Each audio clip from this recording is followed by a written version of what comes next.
예수께서 거기에서 떠나가실새 두 맹인이 따라오며 소리질러 이르되 다윗의 자손이여 우리를 불쌍히 여기소서 하더니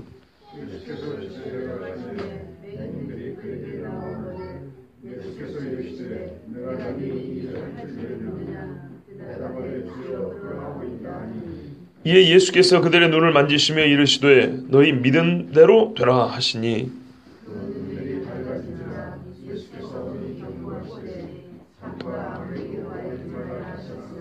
그들이 나가서 예수의 소문을 그 온 땅에 퍼뜨리니라.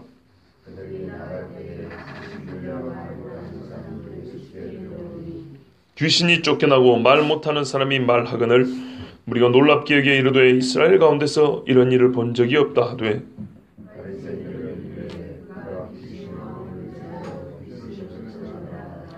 예수께서 모든 도시와 마을에 두루 다니사 그들이 회당에서 가르치시며 천국 복음을 전파하시며 모든 병과 모든 약한 것을 고치시니라.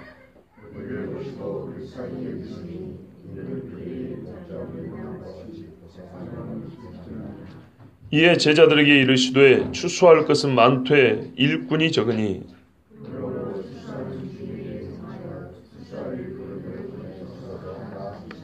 아멘. 예수님이 아이가 죽었는데 살려주셨죠. 야이로의 딸 12살 먹은 여자아이가 죽었는데 이 여자아이가 죽었기 때문에 예수님을 혈루병 걸린 여인처럼 와서 손을 댈 수가 없습니다. 아무것도 못합니다. 죽었기 때문에. 예수님이 잡는다고 죽은 애가 일어날 수 있는 게 아닙니다. 즉 사람이 손을 댄다고 말이죠. 근데 예수님이 잡을 때 이 아이가 생기가 들어와서 살아났기 때문에 그 손을 붙잡고 따라 일어날 수 있었어요. 이 기가 막힌 사건을 보고 사람들이 어땠을까요? 하나님께 영광 돌리고 예수님을 따르는 무리가 이제 막 이렇게 달라붙었겠죠.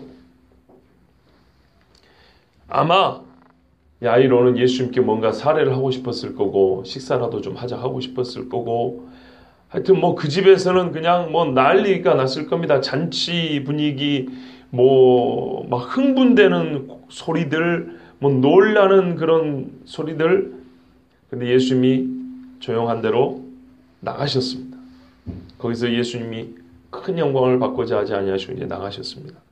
그런데 두 맹인이 있었는데 이 사람들이 예수님 이게 좀 소리가 시끄러우니까 알죠. 눈으로 본 게 아니고 소리로 하는 거죠. 소리를 듣고 보니 나사렛 예수가 지금 옆에 지나가는 거예요. 옳다. 기회죠. 거기다 예전부터 소문도 들어서 아는데 지금은 죽은 애를 살렸다고 옆에 사람들이 막 웅성거리는 소리가 들린단 말이에요. 그러면 이까지 눈쯤이야. 그래서 이 두 사람이 막 설칩니다. 예수야 예수야 우리를 고쳐주소서 하고 소리를 쳐야 되는데 이게 우리가 생각할 수 있는 상식적인 부르짖음이에요. 근데 이 두 사람이 그렇게 소리치지 않고 뭐라 하냐면 다윗의 자손이여 우리를 불쌍히 여기소서 그랬어요. 다윗의 자손이여 우리를 불쌍히 여기소서. 적어도 이 두 사람은 어떤 믿음이 있었냐면 예수라고 이름을 부르면 더 정확한데 예수님에게 자기 목소리가 들리게 하려고 그 웅성거리는 많은 목소리들보다 자기들의 목소리가 들리게 하려고 예수님이 귀 기울일 만한 이름으로 부른 거예요. 그냥 예수라도 알아먹잖아요. 그런데 사람들이 지금 예수 하고 난리가 났어요. 그런데 이 두 사람은 그래서 들을 수 있는 게 아니고 그래서 자기들의 마음을 표현할 수 있는 게 아니에요. 그래서 예수라고 부르지 않고 다윗의 자손이야 하고 안 보이니까 어디 있는지 알 수가 있어야죠. 사람들이 막 시끄러우니까요. 크게 부른 거죠. 제가 이거 지금 흉내를 못 내서 고성방가죄로 들어갈까봐. 얼마나 크게 불렀겠습니까? 눈은 어두 보이지는 않지 어디에 있는지 알지는 못하지. 그러면서 막 소리나 쪽으로 막 달려가면서 넘어지기도 했을 거고 부딪히기도 했을 거고 다윗의 자손이야 우리를 불쌍히 여기소서 그랬어요. 이거는 매우 상당히 정리된 표현입니다. 나사렛 예수여 아니면 예수여 우리를 좀 고쳐주소서 우리 눈을 좀 떠주셔서 이렇게 해야 되죠. 아주 노골적인 표현이죠. 그런데 바램은 그거였지만 이거를 상당히 표현하자면 신학적으로 한 거예요. 상당히 세련되고 깊이 있게 한 거예요. 그냥 예수라고 그러지 않고 당신 예수가 누군지 우리가 안다 이 말이에요. 다윗의 자손이요. 누가 예수님을 다윗의 자손이라고 부릅니까? 저가 뉘기에 기껏해야 선지자 중에 하나라 이렇게 말하는데 이 두 사람은 비록 맹인이지만 듣고 아는 바 저 사람은 다윗의 자손이다. 그래서 다윗의 자손이야. 그리고 어떻게 고쳐주지 않고 불쌍히 여기소서. 예전에 말씀드렸지만 이 불쌍히 여긴다는 말은 하나님의 마음입니다. 다윗의 자손 당신 신적인 권능이 있으며 불쌍히 달라고 눈 떠달라는 거잖아요. 이건 사람이 할 수 있는 게 아니죠. 즉 하나님의 능력을 가지고 있는 당신이기 때문에 우리가 다윗의 자손이라 부른 거고 능력만 있을 뿐만 아니라 하고 싶어하는 의지가 있죠. 우리를 고쳐주고자 하는 그 불쌍히 여기는 마음, 사랑하는 마음 바로 그 하나님이라는 거예요. 그러니까 이렇게 이 두 사람이 외쳐 불렀어요. 그런데 예수님이요 이렇게 부르는데 혈루병 걸린 여인이 와서 달 때는 멈춰가지고 드러내놓고 모른 척 계속 걸어가 버립니다. 그리고 또 다른 집으로 들어갑니다. 자 여러분 집이니까 사람들이 아무리 많이 들어와도 길이나 광장보다는 많이 못 들어오겠죠. 담벼락이 달라붙어 있긴 해도 집 안에 들어올 수 있는 수는 한정되어 있습니다.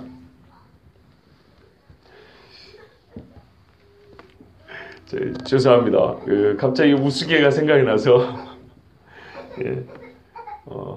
저희 정아가 오늘 저희 집사람 말을 들으니까 엄마 왜 아빠하고 엄마하고 얘기하면 잠이 오는지 모르겠어 그러는데 남이 이야기할 때는 유독 잠이 잘 옵니다. 예. 예수님이 이제 어느 집에 들어갔는데 이 사람들이 그 집에까지 쫓아가는 게 얼마나 힘들었을까요? 한번 생각을 해보세요. 우리는 그냥 정리된 짧은 이야기니까 그렇지 실제로 한번 생각을 해보세요. 아니 이 정도로 불러 제끼면 말이죠. 불러가지고 이리 오라 해야 할 것인데 예수님이 계속 가버린 거예요. 그러니까 눈은 안 보이고 겨우겨우 물어서 외치면서 이제 쫓아가는 거예요. 근데 어떻게 그 집에까지 들어갔어요? 다 들어가지 못하는데 얼마나 열심으로 쫓아갔는지 한번 생각해 보십시오. 근데 예수님이 여기서 이 두 사람에게 물어봅니다. 내가 능히 이 일 할 줄을 믿느냐? 두 사람은요 눈 떠달라는 말을 한 적이 없어요. 불쌍히 여겨달라 그랬지. 근데 예수님은 알아보는 겁니다. 불쌍히 여겨달라는 말이 맹인이 뭘 불쌍히 여겨달라 했겠어요. 눈 떠달라는 얘기죠. 그런데 이 사람들이 얼마나 고상하게 표현했다고요? 불쌍히 여긴다는 심정에서부터 기적이 나온다는 거예요. 하나님이 우리를 불쌍히 여기는 그 마음에서부터 우리를 구원하는 역사가 시작되는 거죠. 그래서 예수님의 심정을 붙들고 이 사람들은 간구를 했고 예수님은 그 심정을 기대하고 붙들고 요구한 그들에게 너희들이 바라는 바가 내 심정에서부터 시작되는 바 곧 너희의 눈을 뜨게 해달라는 것이구나. 그러면 내가 능히 너희 눈을 뜨게 할 줄 믿느냐? 내가 너희 말처럼 다윗의 자손이고 너희를 불쌍히 여기기 때문에 이 사람들은 다윗의 자손에게 요구한 거예요. 불쌍히 여길 줄 아는 자에게 요구한 거예요. 그러면 예수님은 누구야 되죠? 자기가 다윗의 자손이어야 되고 연약한 자를 불쌍히 여기는 마음이 있는 사람이어야 되고 그렇죠. 왜냐하면 이 두 사람이 그냥 당신 나 좀 고쳐주세요 이렇게 말한 게 아니라 다윗의 자손이요 불쌍히 여기소서 두 개를 말했기 때문에 예수님은 뭡니까? 나는 다윗의 자손이요 나는 하나님이라 내 백성을 불쌍히 여기는 하나님이라. 이 두 가지가 예수님은 수용을 하신 거예요. 너희의 고백이 맞다고. 그리고 이제 최종으로 확인해 봅니다.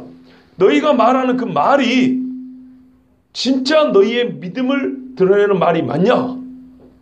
내가 진짜로 너희가 말한 대로 응답을 해줄 줄로 믿느냐? 이렇게 물어봤어요. 참 중요한 질문입니다. 그러니까 이 예수님의 질문은 내가 능력이 있는 초능력자인 줄 믿느냐가 아니고 그들의 말 맞다나 다윗의 자손 곧 내 정체성을 너희가 말한 대로 믿느냐 이 말이에요. 다윗의 자손이면 능히 눈을 뜨게 할 수 있거든요. 그러니까 너희가 말하는 것은 나의 능력을 믿는다는 것이냐 아니면 내가 누군지를 믿는다는 것이냐 이 질문인데요. 후자입니다. 너희 말한 대로 내가 다윗의 자손인 것을 믿느냐 이렇게 물어봤어요. 우리가 뒤에 가면 사람들이 나를 누구라 하느냐 할 때 선지자나 뭐 엘리야나 세례 요한이나 뭐 죽은 세례 요한 뭐 여러 가지 이야기들이 많이 있죠. 그런데 그리스도라고 말하는 베드로 예수님이 엄청나게 칭찬하셨어요. 복음서는 많은 메시지가 있지만 한마디로 그거 아닙니까? 예수님이 누구냐와 그 예수님을 우리가 믿어야 한다는 거죠. 그가 하신 일에 대하여. 그의 정체성과 사역의 이야기입니다. 그래서 예수님이 이들에게 확실하게 내 정체성 다윗의 자손인 걸 믿느냐 이렇게 했어요. 그러니까 이 사람들이 뭐라 그러냐면 또 다른 표현을 합니다. 예, 이러면 될 거를 주여 그라오이다. 이렇게 말했어요. 주님, 그렇습니다. 우리가 믿습니다. 이렇게 말했어요. 믿음은 들음에서 난다 하더니 보지 못한 자들의 믿음이 얼마나 참 훌륭한지 모릅니다. 말 한마디 한마디가 버릴 게 하나도 없어요. 다윗의 자손이요. 우리가 예수님 이렇게 불러야 되죠? 불쌍히 여기소서. 우리의 기도에 빠질 수 있습니까? 주여, 아멘. 주여, 믿습니다. 세상에 이 사람들 지금 복음서에 이 한 토막 나오는 사람들이에요. 말하자면 등장인물, 대사가 이렇게 짧아요. 그런데 버릴 대사가 하나도 없어요. 오늘 우리에게 우리 입술에 항상 담겨져 있어야 될 말들이에요. 다윗의 자손, 누가 보면은 바디메오 이야기죠. 그렇게 다윗의 자손 예수야 이렇게 불러요. 나를 불쌍히 여기소서 하고 따라오니까 막 귀찮게 막 따라오냐고 막 사도들이 제자들이 말리죠. 그게 지금 이게 막 동일 인물이라고 했을 때 어렵게 따라온 거예요. 정말 어렵게 외치면서. 그가 왜 그렇게 따라왔냐면 눈을 떼야 하기 때문에. 네, 눈을 떼어줄 이분이 누군지 알았기 때문이죠. 다윗의 자손이에요. 다윗의 자손. 그리고 이분이 주님이에요. 로마 황제가 주님이 아니고 주, 구약의 여호와, 아도나이, 나의 주님이라고 부르는 하나님을 가리키는 하나님을 부를 때 그 부름이에요. 나의 하나님. 그렇습니다. 이렇게 대답한 거예요. 엄청난 신앙 고백이죠. 바로 그랬기 때문에 예수님이 그 말을 듣고 나서 어떻게 하면 눈을 만지셨어요. 부정한 자를 만지면 부정이 예수님께 옮기는 게 아니고 예수님의 거룩함과 능력이 그에게로 간다고 그랬죠. 예수님이 눈을 만지니까 어떻게 된다고요? 눈을 떴어요. 눈이 밝아졌어요. 근데 예수님이 뭐라고 말씀했냐면 너희 믿음대로 되라 그랬어요. 번역이요. 아주 좋아요. 좋아요. 어떻게 하냐면요. 하나 빠진 게 있는데 너의 믿음을 따라 네가 믿은 그대로 너에게 네 믿음 그대로 될지어다. 이런 말이에요. 우리말 번역도 아주 좋아요. 명령. 네가 믿음 그 믿음 그것이 너에게 이루어질지어다. 이런 말이에요. 네가 믿음대로 네 믿음이 너에게 일어날지어다. 예수님이 이렇게 말씀하니까 그 사람의 눈이 밝아졌어요. 이들이 어떻게 왔다고요? 믿음이에요. 믿느냐 해서 믿는다는 표현을 주여, 아멘, 주여, 그렇습니다. 그러니까 그래, 네 말이 너에게 이루어질지어다. 예수님이 이렇게 말씀하고 눈을 이렇게 만지니까 눈이 밝아져서 보게 되었어요. 이사야 35장 5절 6절에 그때 맹인의 눈이 밝을 것이며 못 듣는 사람의 귀가 열릴 것이며 그때 저는 자는 사슴같이 뛸 것이며 말 못하는 자의 혀는 노래하리니 이는 광야에서 물이 솟겠고 사막에서 시내가 흐를 것입니다. 여러분 들으셨죠? 예수님의 이 기적에는 항상 이 말씀의 성취이다. 그렇게 말씀했어요. 그런데 뭐라고요? 보라 너희 하나님이 오사 이렇게 돼 있어요. 그러니까 이 일은 누가 하냐? 하나님이 오셔서 하는 거예요. 근데 예수님은 이 일의 성취를 바로 이 일의 성취는 내가 했다 그랬어요. 그러니까 내가 곧 하나님이다 이런 뜻이에요. 그러면서 뭐냐면 내 아버지가 일하시니 나도 일한다 그랬어요. 예수님이 하신 일이 뭡니까? 아버지가 하시는 그 일. 그러니까 아버지가 하는 일을 사람이 어떻게 하죠? 같은 신적 권능이 없으면 절대 할 수가 없죠. 예, 내가 아버지의 일을 내가 한다 이런 말이에요. 너희가 믿은 대로 그 믿음을 따라서 그 일이 너희에게 일어날지어다. 그래서 눈이 밝아지고요. 예수님이 이들이 이제 흥분해가지고 뛰쳐나 깔고 절대로 사람들에게 말하지 말라 그랬어요. 이것도 여러 번 나옵니다. 뭐 문둥병자 이야기도 나오고 그래요. 근데 가만히 있겠습니까? 소문내지. 근데 왜 자꾸 예수님은 말하지 말라, 말하지 말라, 말하지 말라 그랬는가? 뒤에 가면 내가 누구냐고 물어보시면서, 그러니까 우리가 추정입니다. 이건 추정인데 예수님이 자기 정체성을 아무렇게나 알려지기를 원하지 않았고 때가 아직 이르지 아니하였다. 지금은 방해하는 자들이 너무 많죠. 나중에는 결국 죽임을 당했지만 예수님이 항상 때를 따라 일하셨기 때문에 지금은 때가 아니에요. 그러면 이 사람들은 어떤 사람이에요? 예수님이 항상 경고하신 일은요, 예수님을 직접 만난 사람들의 얘기예요. 믿은 사람들의 얘기예요. 믿지도 않고 만나지도 않은 사람들이 이야기를 전해 들어가지고 예수님에 대해서 자기들 마음대로 생각할 가능성이 있어요. 또는 옳기는 옳지만 너무 지나치게 과학적으로 흥분할 수가 있어요. 아, 메시아가 나타났어. 그리고 왕 세우자고 막 이렇게 다니는 사람 있죠. 예수님 그러러 오신 게 아닌데 잘못 아는 거죠.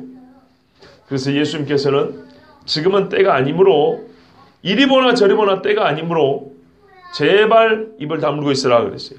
그러나 이 사람들은 가서 예수님의 명성을 온 땅에 퍼뜨렸습니다. 그냥 예수님이 한 게 아니고 그가 누군지 말했다 이 말이에요.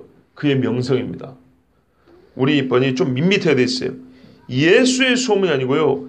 예수님의 명성, 예수님의 그 위대하심을 막 소문을 퍼뜨린 거예요.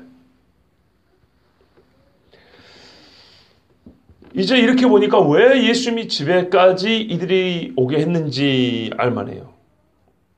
길바다에서 고쳐버렸으면 소문을 막을 일이 없지요. 다 막아버렸는데요. 그런데 한적한 곳에서 나름대로 소수의 사람들이 본 상황이기 때문에 경고를 하더라도 의미가 있는 거 아니겠습니까?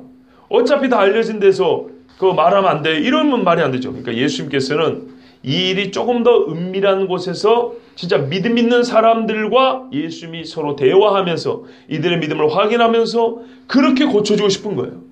이 믿음의 역사가 아무렇게나 가치없게 길바닥에서 그냥 오뎅이나 사먹는 것처럼 그렇게 이루어지게 하나님 예수님이 원하시지 않은 거예요. 그럼 길바닥에 있었던 혈루병 기운 여인은 뭐냐?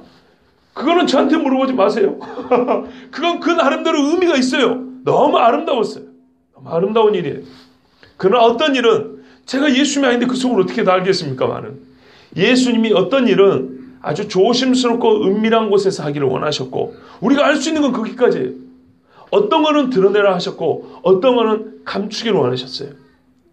왜 그랬는지는 정확히 모르기 때문에 나름대로 추정이지만 우리는 예수님이 하신 일을 받아들일 뿐입니다.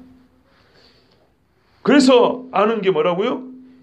말하지 말라고 했던 것을 토대로 볼 때에 왜 길에서도 고칠 수 있고 길에서도 물어볼 수 있었는데 집에까지 오게 했는지 그 고생길을 하게 했는지 알만하다 이 말입니다.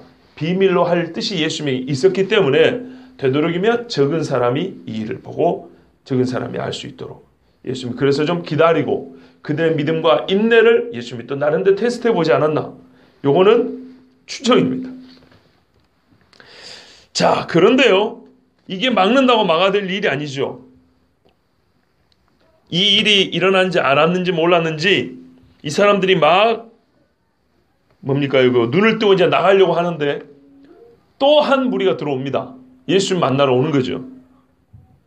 자, 귀신 들려 말 못하는 사람을 예수께 데리고 오니 누가 데리고 왔을까요? 누가 데리고 왔는지는 잘 모르겠어요. 어쩌면 이 벙어리 누굽니까? 이 눈 멀었다가 뜬 사람들이 데리고 왔을 가능성이 있어요. 왜냐하면 영어 번역에는 똑같은 they 그들 돼 있어요. 이렇게 돼 있거든요. 그들이 나갔다. 보라, 그들이 벙어리 된 사람을 한 사람 데리고 왔다. 근데 그 사람은 귀신에 사로잡힌 사람이다. 이렇게 돼 있어요. 그러므로 나름대로 이 집은 은밀성이 보장되어 있어서 많은 사람들이 왕래를 못했는데 이 눈뜬 사람들이 가가지고 자기들처럼 아마 이 눈이 멀었기 때문에 구걸을 했겠지 않습니까? 그럼 그 주변에 있는 이웃, 안타까운 사람, 아이고, 그러고 보니까 우리 말 못하는 누구, 그 사람도 한번 데리고 와보자. 우리 같아도 그렇게 했겠죠. 그래서 그 사람을 가서 이제 데리고 온 겁니다. 어이, 우리가 예수님이 눈을 떠줬어. 자네도 가세요. 이 사람은 말을 못하니까 눈빛 가자고 그러고 막 왔겠죠. 그래서 데리고 왔어요. 데리고 왔는데 이 사람들이 아는 것은 그가 말을 못한다는 것이지 어찌하여 말을 못하게 되었는지는 이유는 모릅니다. 여러분, 어떤 이는 앉아서 태어난 사람이 있어요. 그렇죠? 나면서부터 앉은 뱅이. 어떤 사람은 나면서부터 눈먼 사람이 있어요. 그런데 이 벙어리는 언제부터 벙어리가 되었는지는 모르지만 예수님은 이 사람이 왜 말을 못하게 되었는지 그거를 밝혀내셨어요. 그러니까 이 말 못한 사람을 데리고 오는 사람들, 그리고 말 못하는 본인도 자기가 깨닫지 못했던 매우 중요한 사실을 깨닫게 됩니다. 그들이 아는 많은 현상이었어요. 말을 못한다. 그래서 생활하기가 매우 어렵다. 부정한 사람 취급받았다. 온전치 못한 즉 흠이 있는 재물처럼, 하나님의 흠이 있는 사람은 성전에 못 들어갑니다.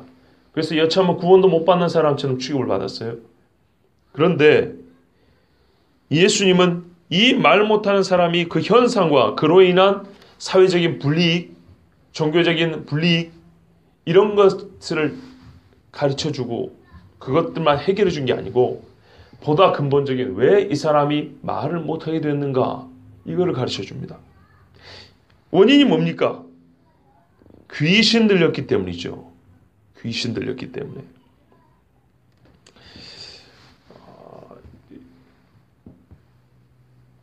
여러분, 우리가 보는 현상, 특히 질병들이요, 귀신에 의해서 걸리는 수도 있습니다. 성경에 분명히 말합니다. 귀신 들려 간질하는 사람이 있었고 귀신 들려 벙어리 된 사람이 있습니다. 귀신 들려 미쳐, 즉 요즘 말하면 통합적인 정신병 환자도 있습니다. 귀신 들려 허리 아픈 사람도 있고 귀신 들려 손이 마비된 사람도 있습니다. 귀신은 항목을 정해놓고 내과 항목만 정해놓고 가는 게, 정신과만 정해놓고 드는 게 아닙니다. 사람 몸 전체가 자기 집이라 그랬기 때문에 성령이 우리를 온전히 사로잡는 것처럼 귀신이 온전히 사람 눈을 사로잡습니다. 보십시오. 귀신이 입을 사로잡는데 눈은 못 잡겠습니까? 잘 생각해 보세요. 아니, 귀신이 입은 사로잡으면서 코는 못 잡겠습니까? 귀신이 입은 이 중요한 입을 사로잡는데 손가락 마디 하나 병들긴 못하겠냐고요. 충분히 합니다. 하고도 남습니다. 우리의 영혼을 전체로 끌고 가려고, 지옥에 끌고 가려고 하는 그런 귀신이 어찌 기껏 성경에 나와 있는 몇 가지 항목만 입이든지 간질이든지 간에, 혹은 미쳐, 정신병, 광인, 이 세 가지만 귀신이 지배하고 나머지는 지배를 못하겠습니까? 어디라도 사로잡을 수 있습니다. 어디라도. 처음부터 이 세 가지였기 때문에 성경에서 그 세 가지만 말해준 게 아니고 무엇이라도 다 사로잡을 수 있는데 그 중에 기록된 게 몇 가지인 것 뿐입니다. 귀신은 마귀가 아닙니다. 마귀의 졸개들입니다. 유다서에 이렇게 되어 있습니다. 또 자기들의 처음 지위를 지키지 아니하고 자신들의 처소를 떠난 천사들, 이렇게 되어 있습니다. 그리고 이 자기 처소를 떠난 천사의 대장은 곧 옛뱀 마귀하고 바로 그하고 딱 지목을 해서 한 천사, 타락한 한 천사를 지목을 해서 말을 해줍니다. 이 타락한 천사들이 일부 우리가 말하는 이 귀신들입니다. 죽은 사람 흉내도 잘 내고요. 귀신같이 한다고 해요. 영적인 존재이기 때문에 우리가 보지 못하는 어떤 영적인 실체들을 보고 말도 해줍니다. 그래서 사무엘이 죽고 사울 왕이 신접한 여인에게 갑니다. 내가 부르는 사람 하나 불러 올려내라 그랬어요. 누구? 그러니까는 이렇게 말해요. 사무엘이라고 했어요. 사무엘 할아버지가 땅에서 올라옵니다. 영이 무 올라오면서 왜 나를 귀찮게 하느냐 그러고 외칩니다. 꼭 사무엘 같아요. 그래서 학자들 사이에 논란이 많습니다. 이거 진짜 사무엘이냐 가짜 사무엘이냐. 가짜 사무엘이죠. 여러분 한번 생각해 보세요. 사무엘 같은 위대한 선지자가, 제사장이, 하나님의 종이 기껏 신접한 귀신하고 짝꿍한 여자가 불러낸다고 나오는 게 말이 됩니까? 말이 안 되는 거죠.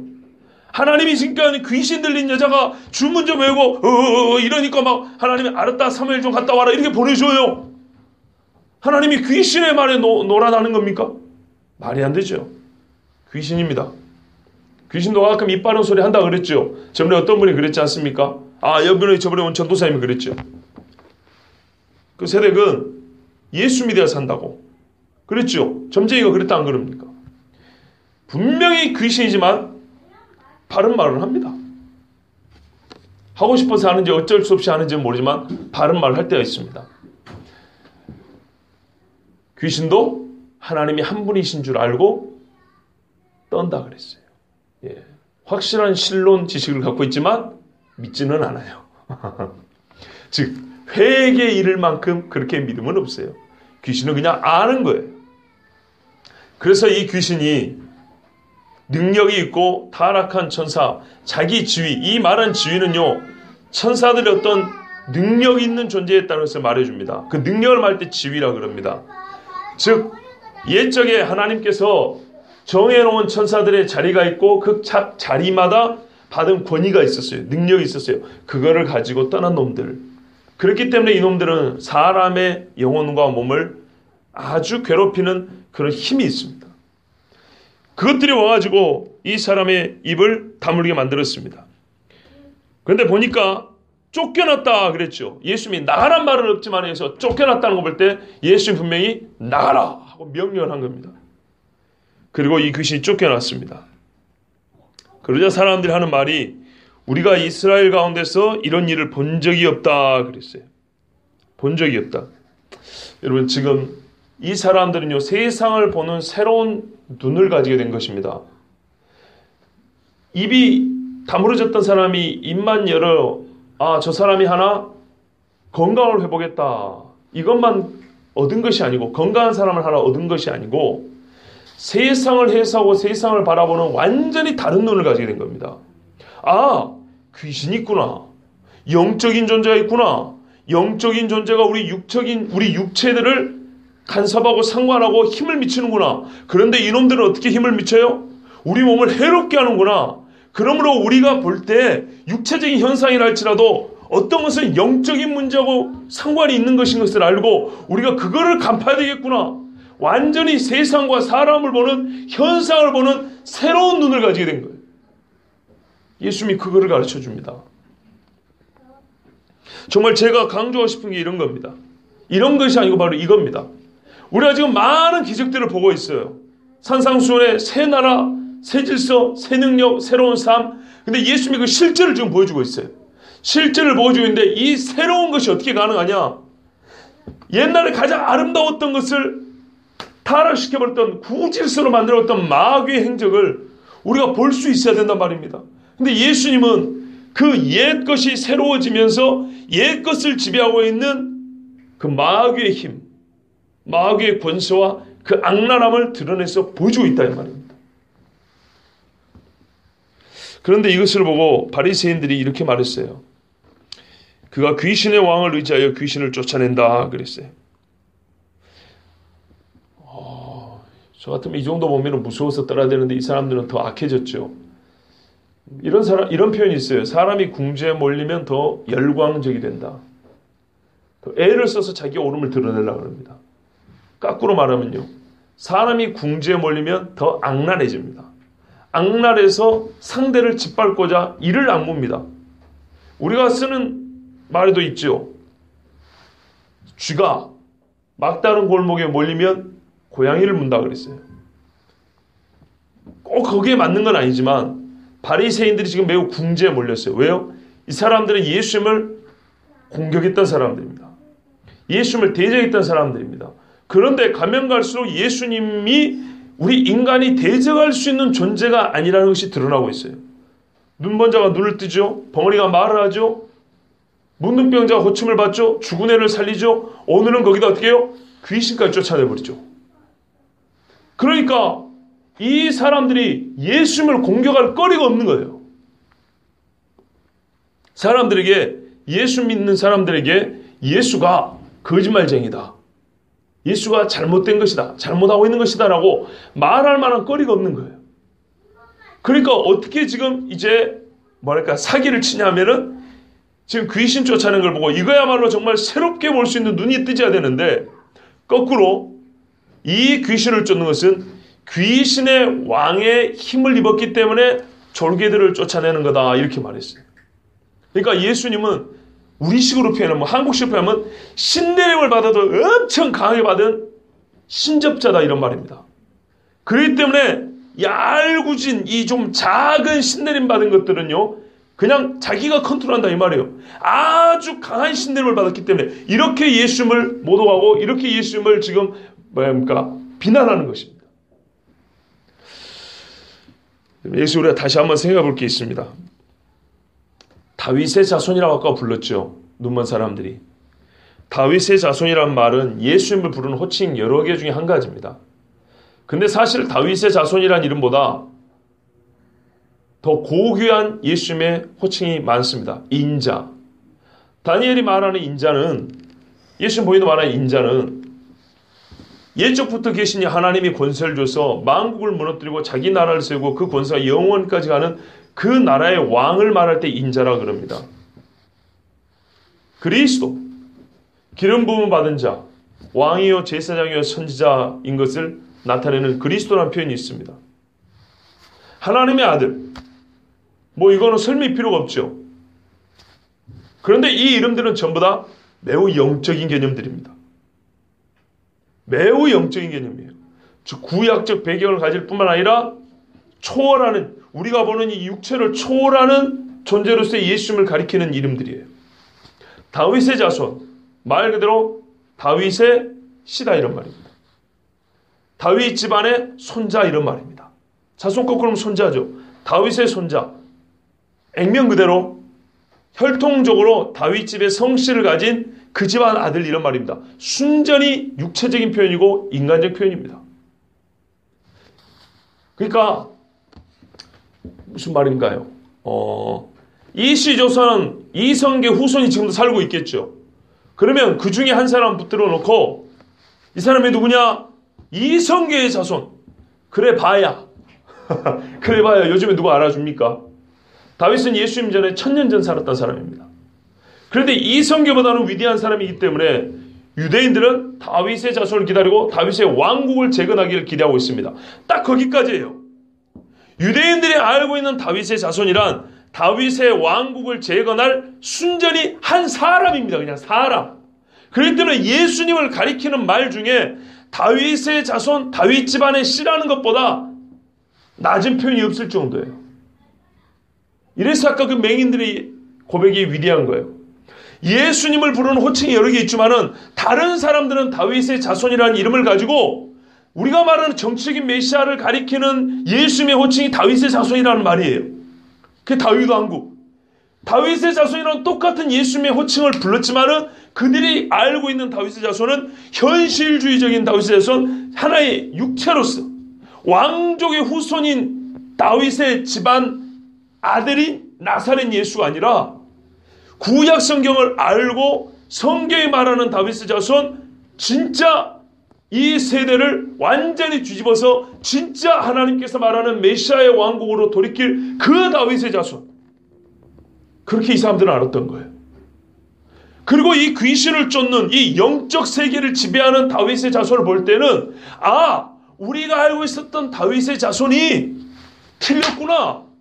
육체적이요, 현실주의적이요, 정치적인 다윗의 자손 메시아, 이 개념이 틀렸구나.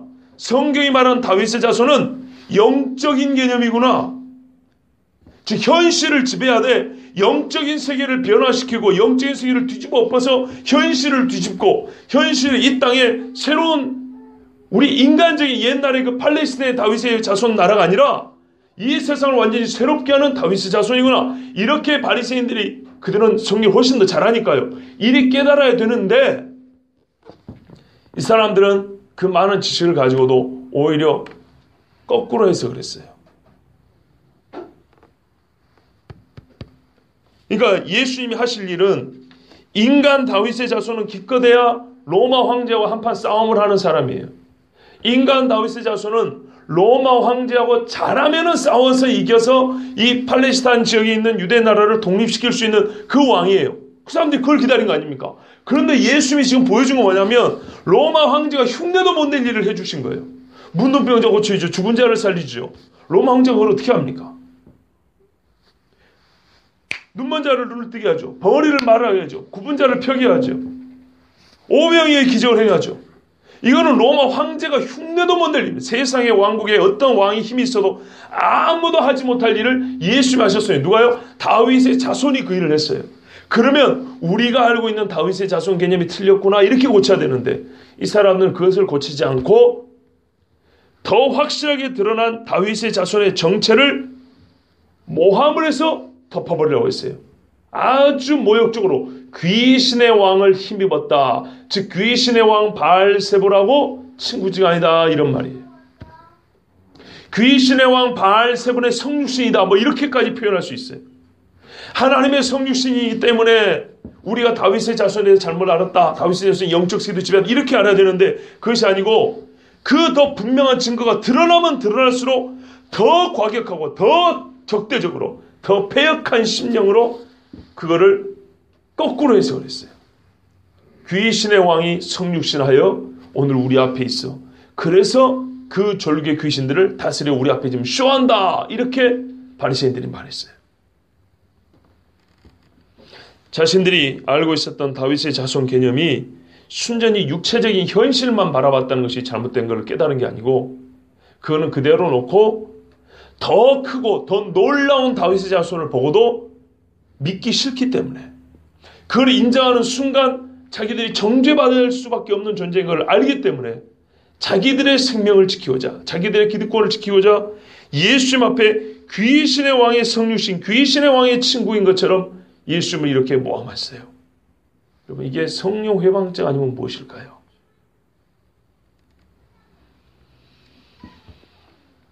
진짜로 그리스도를 바라지 않는 사람들 정말로 구원이 필요하지 않는 사람들의 전형입니다. 이런 모습이. 예수님이 기적이 나타나면 저거 쇼하는 거 아니니 저거 사기치는 거 아니니 저거 짜고 치는 거 아니니 이런 말들이 있죠. 사람이 좋아하는 게 뭐냐면요. 저도 그렇고 여러분도 그렇고 사람이 진짜 좋아하는 건 뭐냐면요. 나는 좀 내버려 두고 내 환경을 바꿔주는 거예요. 제발 나는 좀 뭐라 하지 말고 제발 내 속은 좀 건들지 말고 상관하지 말고 내 조건, 내 주변의 조건, 나를 감싸는 환경들만 좀 낫게 좀 변화시켜주는 거예요. 이거를 누구나 제일 좋아합니다. 그렇죠? 예? 그걸 다 좋아해요. 바리새인들이 그러지 않습니까? 자기들은 절대 안 변하려고 그래요. 자기 주변의 환경이 자기들보다 나쁜 것을 자기들에게 유리한 쪽으로 계속 바꾸려고 합니다. 예수님이 요구하는 게 이거거든요. 네 자신이 변해야 된다는 얘기였어요. 너 자신이 세상을 보는 눈, 그거는 내면적인 힘입니다. 영적인 힘입니다. 이게 바뀌어야 되는 거예요. 맹인들처럼 맹인의 눈이 바뀐 것, 눈이 열린 것보다 그 맹인의 입에서 나온 고백이 훨씬 더 귀하죠. 그렇게 돼야 하는 겁니다. 근데 바리새인들은 그걸 거부합니다. 그러면 그걸 거부하는 자가 예수 그리스도를 향하여 어떤 말을 내뱉게 되는지 여러분 이것을 우리가 배워야 됩니다. 이 세대 교회를 다니던 다니지 않던 어떻게 말하는지 보세요. 오늘 피아노 조율한 그 집사님이 오셨어요. 잘 고쳐주고 하셨는데요. 또 싸게 받으셨고 저기 구리에 있는 두레교회 다니고 계십니다. 근데 그 교회가 지금 무지하게 시끄럽습니다. 김준호 목사님 후임으로 온 목사님이 이단 시비에 걸려 있어요. 뭐 예수님이 죽은 게 아니고 기절했다가 살아났다는 둥. 예, 나는 뭐 통일교를 좋아한다는 둥. 동양 신비주의 사상이에요. 옛날같이 뭐 성교 전도 이런 시대는 지나갔다는 둥. 뭐 이런. 그리고 자기보다 선배 목사님들에게서 예의도 지킬 줄 모르고 뭐 그랬다 그래요. 직접 안 봐서 모르지만 그분의 지칭은 이 얘기가 그래요. 그런데 말입니다. 그분이 이제 그러고 나니까 증거 자료가 있으니까 이걸 이제 잘못했다 시인하면 되는데 자기는 외국에서 유학을 했기 때문에 누가 나를 감히 이게 유학파들의 맹점이에요. 내가 유학까지 갔다 온 사람인데 누가 나를 감히 판단해 누가 나를 잘못했다고 말해 자기 실력에 도취된 사람들이죠. 바리새인들이죠. 감히 예수 네가 나를 가르치려고 그래. 이런 거죠. 우리가 율법의 전문가들인데. 근데 이분이 뭐 아마 그런 스타일이었나 봐요. 그런데요, 이제 그분에게 시정을 요구하고 잘못을 시인하라고 했던 교인들이 있을 것이고, 아니다, 무조건 우리 목사님 옳다 하는 그런 또 나눠질 것 뻔하지 않습니까? 근데 이쪽에 이제 시정을 요구하는 분들이 이제 부목사님 한 분하고 예배를 드려요. 그런데 저쪽에서는 어떻게 하냐? 그 부목사님을 이단이라고 막 욕을 합니다. 막 쌍욕을 합니다. 뭐 하다못해 옛날에 내가 니한테 아메리카노 3,000원짜리 사준 거 그거 물어내라 소리가 아주 야비하고 정말 치졸한 그런 것까지. 그런데요, 세상에 이제 옛날에 신방 왔을 때 커피 한 잔 사줬나 보죠. 그런 것까지 뱉어내라고 하면서 아주 사람들이 얼마나 지저분해 줄 수 있냐 봐보세요. 그러면서 그 부목사님을 욕을 한대요. 막 감싸줘야지 안 맞고 막 들어간대, 예배당에. 그러면 이제 이 부목사님을 모시고 예배드리는 그 담임 목사님이 잘못했다고 말하는 분들이 있는데, 아는 지간이니까 어이 누구 집사, 아무리 그래도 목사님한테 그렇게 함부로 말하면 되나? 막 쌍욕을 하니까, 욕을 하면서 별거를 다 막 얘기하니까 그럼 되나? 그랬더니 무슨 목사야, 저 이단 새끼 막 이렇게 이제 욕을 한대요. 그러면 이제 이렇게 만돼요. 아니, 자네가 우리가 담임 목사님 욕하면은 담임 목사 욕한 놈들은 저주받을 거라 그래 놓고 목사를 욕하면 저주받는 거, 왜 자네는 우리 목사님을 욕하나 하면은 목사가 아니니까 그런다고 막 그러면서 이제 이렇게 하여튼 말이 안 통한대요. 제가 지금 말씀드린 게 그거예요. 봐보세요. 자기 모순이에요. 자기의 잘못이 드러나면 그것을 어떤 거는 인정을 해야 되는데 그러지 않고 오히려 거꾸로 네가 이단이기 때문에 내가 목사로 불러줄 수 없어 이렇게 하는 거예요. 증거도 없는데. 충분히 무슨 말씀인지 이해가 되시죠? 바리새인들이 예수님 앞에 섰을 때 내가 틀렸어, 내가 이단이라고 시인을 해야 되는데 그걸 시인할 수가 없기 때문에, 그 자리를 물러날 수 없기 때문에 예수님을 극단적인 마귀로까지 몰아간다는 겁니다. 그런데 이런 마음이 우리에게도 다 있어요. 이렇게 극단적이진 않을지라도 교회 안에서 우리가 신앙생활하면 다 있어요. 그거를 요약하자면 나는 변하기 싫고 내 주변의 것들만 좀 변했으면 하는 그런 심정, 좀 안 좋게 변하는 그런 심보가 다 있어요. 그 극단적인 게 이 바리새인들이고, 그렇지 않더라도 우리는 교회에서 무언가를 일을 하고자 할 때, 무언가 계획을 세울 때 보통 이런 모습들을 드러냅니다. 이거는 고쳐야 될 모습입니다. 예수님께서 모든 도시와 마을에 두루 다니셨습니다. 이후에도 예수님은 계속 돈치든 촌이든 다니시면서 회당에서 가르치셨어요. 가르치시며 복음을 전파하며, 사장에도 나온 이야기인데요, 비슷하지만 가르치면 이미 알고 있는 자들에게 보다 확실하게 해주시고요, 뜻을 풀어주시는 거예요. 그러니까 회당이죠. 회당에서는 말씀을 이미 읽고 배우는 그런 시간이 있었기 때문에 천국 복음을 전파하셨어요. 가는 동네들마다.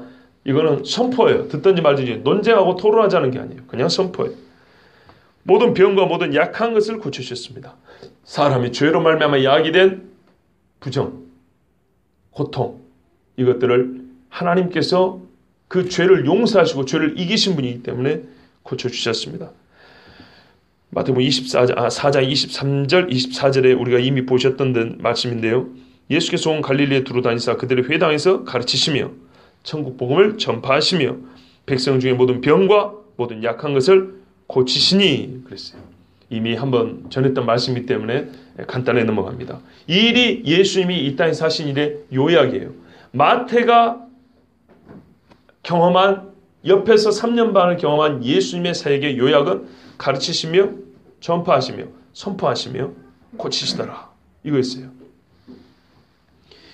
그리고 예수님 항상 이런 마음을 갖고 계셨어요. 무리를 보시고 불쌍히 여기시니, 아까 다윗의 자손이여 우리를 불쌍히 여기소서. 이 불쌍히 여긴다는 이 심정, 이 본성은 하나님 것이라고 그랬습니다. 예수님은 하나님으로 이 땅에 오셨고 하나님의 심정으로, 진짜 하나님의 심정으로 우리를 구원하려 오셨기 때문에 잃어버린 자를 찾는 그 심정, 그게 불쌍히 여기며, 시편에 아비가 자기 자신을 불쌍히 여김같이 여호와께서 자기를 경외하는 자를 불쌍히 여긴다 그랬어요. 그 예수님이 불쌍히 여겼어요. 그런데 이 불쌍히 여길 때 예수님이 해서하는 것은 가난하기 때문이 아니었어요. 예수님이 해서한 것은 속국으로, 로마의 속국으로 살기 때문이 아니에요.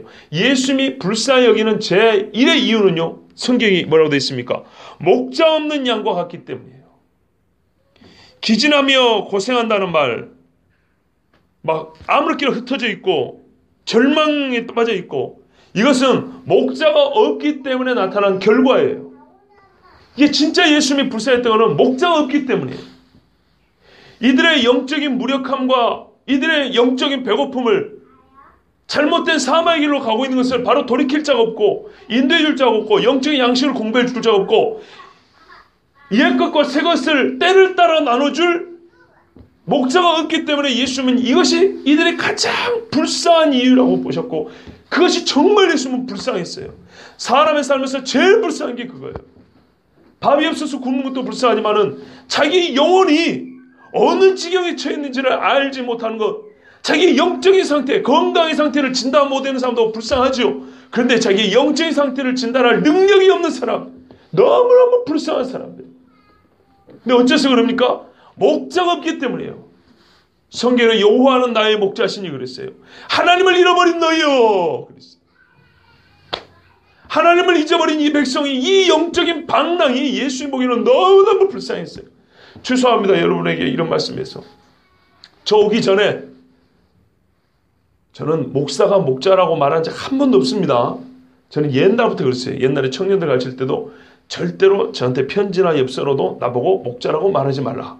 성경은 여호와는 나의 목자시라고, 나는 목동이다. 나는 목동이지 목자가 아니니까 절대로 나보고 목동이라고 부르지 마라 그랬어요. 나는 별로 그런 말을 좋아하지 않는다. 성경대로. 그러나 에스겔서에 보면 못된 목자들이 이런 표현이 있어요. 예, 이스라엘의 유대인들의 영적인 지도자들을 하나님은 또 목자라고 표현했어요. 왜냐하면 하나님이 목자신데 그 일을 위임받아 하는 자들이기 때문에 목자라고 불렀어요.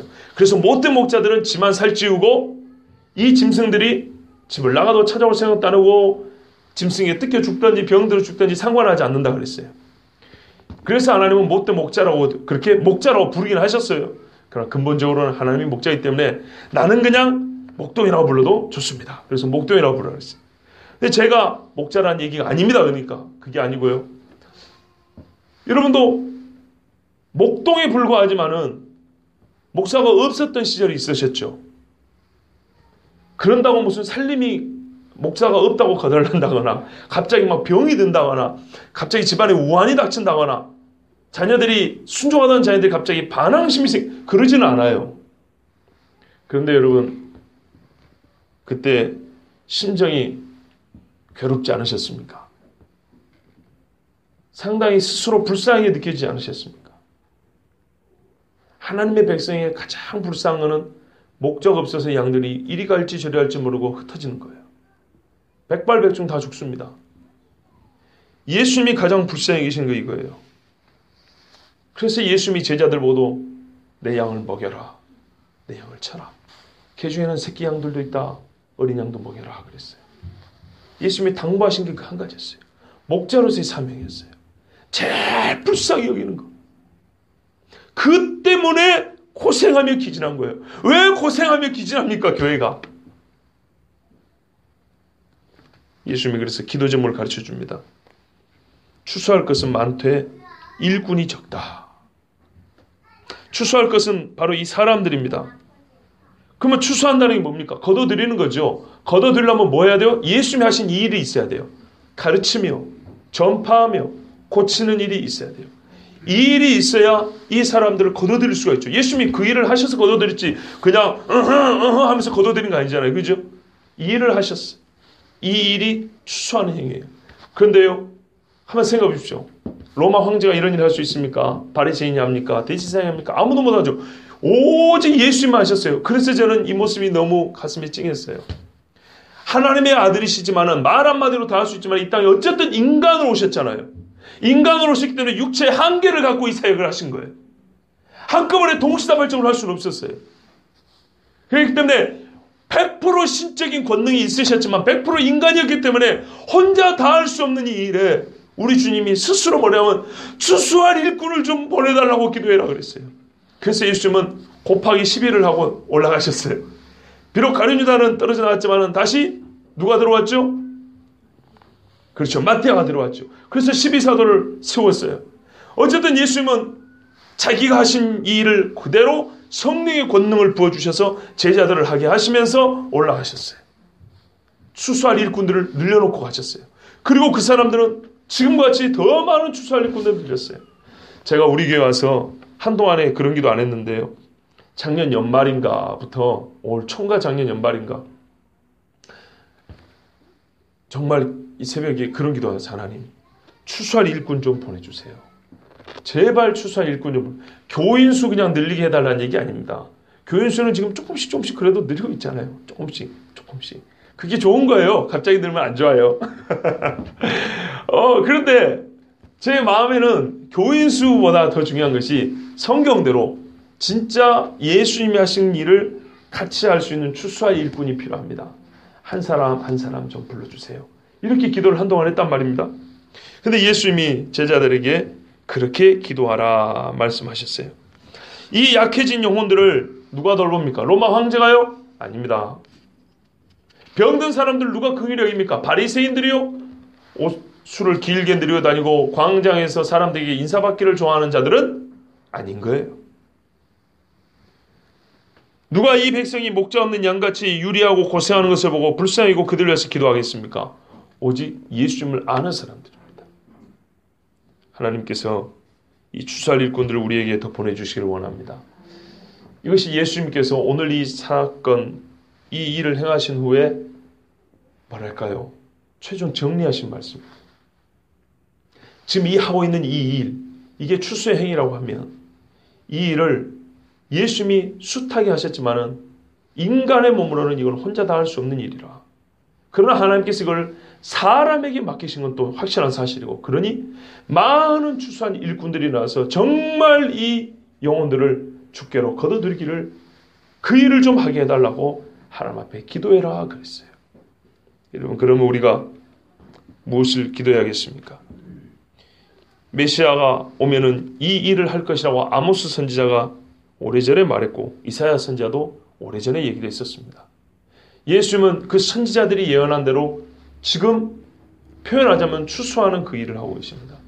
근데 예수님이 오셨을 때 그 일이 시작된 것이고 종말적인 추수죠. 요한계시록은 어떻게 됩니까? 천사를 보고 이한 낫을 두고 거두어라 그러죠. 싹싹 거두죠.